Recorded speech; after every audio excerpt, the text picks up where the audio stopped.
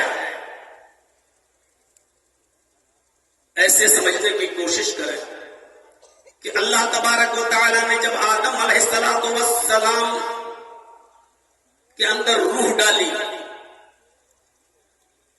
اور ان کو بہت سے نام سکھائے، ان کی عظمت اور ان کے مقام کو بلند رکھنے کے لیے اللہ تبارک و تعالی نے فرشتوں کو حکم دیا سجدہ کرو، اسجدوا لآدم، آئے فرشتوں تم آدم کو سجدہ کرو. قرآن کہتا ہے فسجدوا الا ابلیس ابا واستكبر وكان من الكافرین. سارے فرشتوں کو اللہ نے حکم دیا سجدہ کرو اور سب نے کر بھی لیا. فسجدوا، سب نے سجدہ کر لیا، الا ابلیس، سوائے ابلیس کے، اس نے سجدہ نہیں کیا. اور سجدہ کیوں نہیں کیا اس کی بھی وضاحت اللہ رب العالمین نے کر دی. انکار کیا، ابا، منکر ہوا، نہیں کریں گے سجدہ. کیوں نہیں کیا؟ واستکبر، تکبر میں آ گیا، غرور آ گیا اس کے اندر. وکان من الکافرین، اور وہ کافروں میں سے ہو گیا. غرور کیا آ گیا؟ قرآن نے اس کی بھی وضاحت کی. اور غرور کیا تھا اس کے اندر؟ آئے اللہ، میں آدم کو سجدہ کروں گا، میں ان کو، جس کو تو نے مٹی سے پیدا کیا، میں اس کے سامنے سجدہ کروں گا. خلقتنی من نار وخلقتہ من طین، اے اللہ تو نے مجھے آگ سے پیدا کیا، آگ سے، اور اس کو مٹی سے. تکبر دیکھیے یہیں سے آیا. کیا کہا؟ تو نے مجھے مٹی، آگ سے پیدا کیا اور آدم کو مٹی سے پیدا کیا. کیا آگ مٹی کو سجدہ کرے گی؟ کیا آگ مٹی کے سامنے جھکے گی؟ ابا، انکار کر دیا، نہیں کریں گے. بس تکبر، یہی تکبر تھا اس کے اندر کہ آگ مٹی کے سامنے کیسے جھک سکتی ہے. وَكَانَ مِنَ الْكَافِرِينَ، اور وہ کافروں میں سے ہو گیا. میرے بھائیوں غور کرو، آدم علیہ السلام کو اللہ نے پیدا کیا، پھر روح ڈالی. روح ڈالنے کے بعد ان کو بہت سے نام سکھلائے. نام سکھلانے کے بعد ان کی عظمت کو برقرار رکھنے کے لیے فرشتوں سے کہا کہ تم آدم کو سجدہ کرو. یہ اللہ رب العالمین کا محدود حکم تھا اور محدود وقت کے لیے تھا. اس سے یہ دلیل نہیں نکالی جا سکتی ہے کہ دیکھو اللہ نے خود حکم دیا کہ آدم کو سجدہ کرو، لہذا اس سے یہ دلیل نکلتی ہے کہ بندوں کو بھی سجدہ کیا جا سکتا ہے. میرے بھائیوں، اللہ رب العالمین کا جو حکم جس وقت تھا، اس وقت تمام فرشتوں کے لیے وہ چیز عبادت تھی اور اللہ کا حکم ماننا ضروری تھا. سب نے مانا بھی، لیکن ابلیس نے انکار کر دیا اور کہا کہ میں سجدہ نہیں کروں گا کیونکہ میں آگ سے پیدا ہوا ہوں اور آگ مٹی کے سامنے نہیں جھکے گی. اور وہ کافروں میں سے ہو گیا. اللہ رب العالمین نے بھی ابلیس کو راندہ درگاہ کر دیا اور نکال دیا. ایک بات یاد رکھیے گا، ابلیس نے صرف آدم کو سجدہ ہی تو نہیں کیا، بقیہ کس چیز کی کمی تھی؟ غور کریے گا. کیا وہ عبادت نہیں کرتا تھا؟ کیا وہ شرک کرتا تھا؟ کیا وہ اللہ کی ذات اور صفات میں کسی کو شریک کرتا تھا؟ نہیں کرتا تھا. ابلیس کو یہ بھی انکار نہیں تھا، وہ اللہ کو سجدہ بھی کرتا تھا اور اللہ کے سامنے سجدہ کرنے کا انکاری بھی نہیں تھا. اور عبادتیں تو اتنی کرتا تھا کہ تفسیر ابن کثیر اٹھا کر دیں گے 4 انگلی کے برابر بھی، الا موضع 4 اصابع، 4 انگلی کے برابر بھی کوئی جگہ ایسی خالی نہیں جہاں شیطان نے سر نہ رکھا ہو سجدے میں، جہاں اس نے سر نہ جھکایا ہو اللہ کے سامنے سجدہ کرتے ہوئے.